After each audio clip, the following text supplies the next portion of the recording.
Today, we become legends.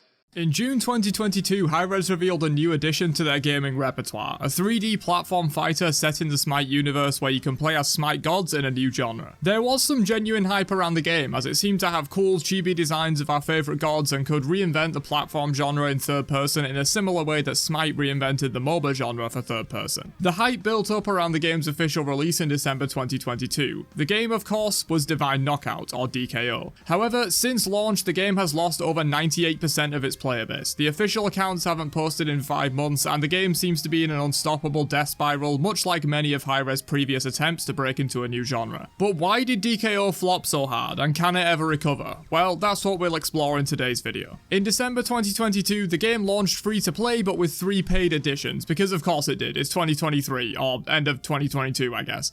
The starter edition is where we already run into some problems. It was only $10 and meant as a way to try out the game without committing much of your hard-earned money, but guess how many gods it came with for you to play?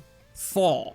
Yeah, 4 gods. That might be the most pitiful roster I've ever seen a game give you access to. Even in Smite, you get access to 12 free gods without paying a dime. Having to already pay for access to this edition and then only getting 4 characters is just sad, which by the way is the same you get as free to play, so I don't really even know why this edition exists. Sure, the game is new and comparing a fighter to a MOBA in terms of roster isn't exactly the best way to do things, but the game has officially launched. It's not like you're playing a beta and at launch there will be more characters. The game is out. You can pay for it, and if you don't choose to pay the higher amount, you get 4 characters, which as we'll get into a bit later, don't even have that much depth to them in the first place when compared with other platform fighters like Smash or Multiverses. Never mind when compared to traditional fighting game characters like Tekken or Street Fighter.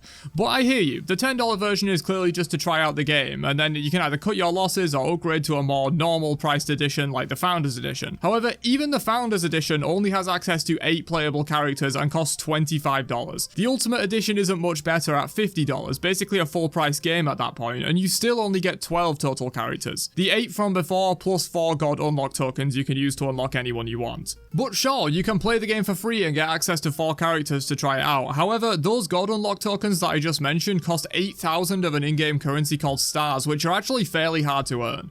It takes literally a couple dozen hours of grinding to get access to unlock 1 new character, and that's even with the quest system they added post-launch. At the game's launch, it was even harder to earn new gods, which further pushed people into buying the more expensive editions of the game. And that sort of brings me to the main issue that DKO has in terms of pricing. The game is now free, sure, but it was originally and still has pay-to-play editions that go all the way up to basically a full-priced game, and yet it is still riddled with the endless microtransactions that you expect from a free-to-play game. Even the quote ultimate edition of the game doesn't give you access to the whole game. You get 12 gods and any others you'll have to buy. Oh, and if you want access to skins or other cosmetics, better open your wallet as well. Even the supposedly ultimate edition of the game doesn't even give you for $50 what Smite gives you for $30, access to all gods forever. How is it ultimate if I'm only getting access to 12 characters and have to buy the rest? It makes no sense. But moving on from the launch bundle, since I can get past a poor monetization model if the game is really fun, and they've now made the game free like Smite, so was it fun? I think mine and many other players' answers to that question is yes, but for about 5 hours before you run out of content and characters and it gets boring real quick. I've mentioned before that the basic edition, which is now what you get access to as a free-to-play player, only gives you 4 gods, which is just a pitiful offering. But even if you had the better edition, the game currently, as of August 2023, only has 13 playable gods. At launch in December 2022, that was only 10. I know the game is new, and even Smite at launch didn't have a roster much larger than 10, it was 17 for reference. However, having only 3 new characters in 8 months for a game as new as this is definitely a misstep. Smite at this time in its life was releasing a new god every 2 weeks. DKO has released 3 gods in 8 months. Let that sink in. Even at the moment, Smite is releasing gods roughly every 2 months, and Smite is a mature game with over 120 gods already on offer, so it makes sense to slow down new releases. And it's still outpacing DKO at its launch, when adding new content, characters, and experiences is critical to the game's success as it tries to establish itself.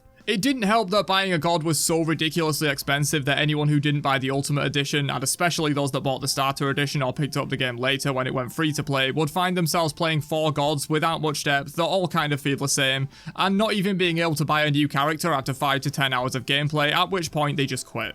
And as I mentioned before, the Starter Edition, which is now the free-to-play experience, is by far and away the most common way people will play this game, so you instantly lose a good portion of your player base right there. But what about general gameplay? Even with the limited roster, was the game at its core fun to play? This is honestly a tough question to answer, as I think the general concept of the game has a lot of potential, but it wasn't executed very well. The game felt stiff. I think that's the best word to describe it. It felt like the animations were slow and janky. There weren't really any ways to cancel those animations, so you were often locked into like a long sword swing, at which point the enemy would move out of the way or counterattack because of how ridiculously long the animations were. There was also no shield or block mechanic, which made the game feel like a bit of a spam fest of who could throw out the most attacks in the least amount of time, because one of them would probably hit. I already mentioned the god variety was poor at launch, but even among those gods, they weren't that unique. It felt like at the core, you were playing the same character with slight twists on their abilities to make them more interesting. I think in general, the game was just very unpolished and felt like an early access or alpha release from an unknown indie studio, not a full release game that has a $50 edition from a fairly well-established AA company. I think a lot of people would have been more forgiving and willing to see the potential of the underlying concept of the game if it wasn't rushed out to full release when it was clearly not ready. This game reeks of management suits telling the devs a release date and how to monetize the game to fit the bottom line, rather than the devs actually being allowed to pour their passion into a game they truly love making. It had a poor roster offering, janky gameplay, its fair share of bugs and glitches, but oh boy, you better believe the room shop was working just fine to sell you skins and cosmetics in a game you already probably paid for. At launch, I mean. The game is of course free now, but at launch that wasn't the case and your only option was the $10 starter edition, which probably drove away many potential players from the outset, and even those who joined when it went free to play probably didn't stick around because they only had 4 gods that weren't that interesting, and it takes hours and hours of grinding to unlock a single new god. Also, and this might just be a personal pet peeve of mine, but I feel like the game felt extremely dumbed down for seemingly no reason. I don't know what market they were trying to reach with this game, but it has way less gameplay depth than any of its competitors like Smash, Multiverses, Brawlhalla, and of course way less depth than basically any traditional fighting game out there. As soon as I saw the alpha reveal trailer and half the time was spent talking about how you won't have to learn any complex controls or combos because the game basically plays itself, I knew it probably wasn't a game I was going to like. We wanted everyone,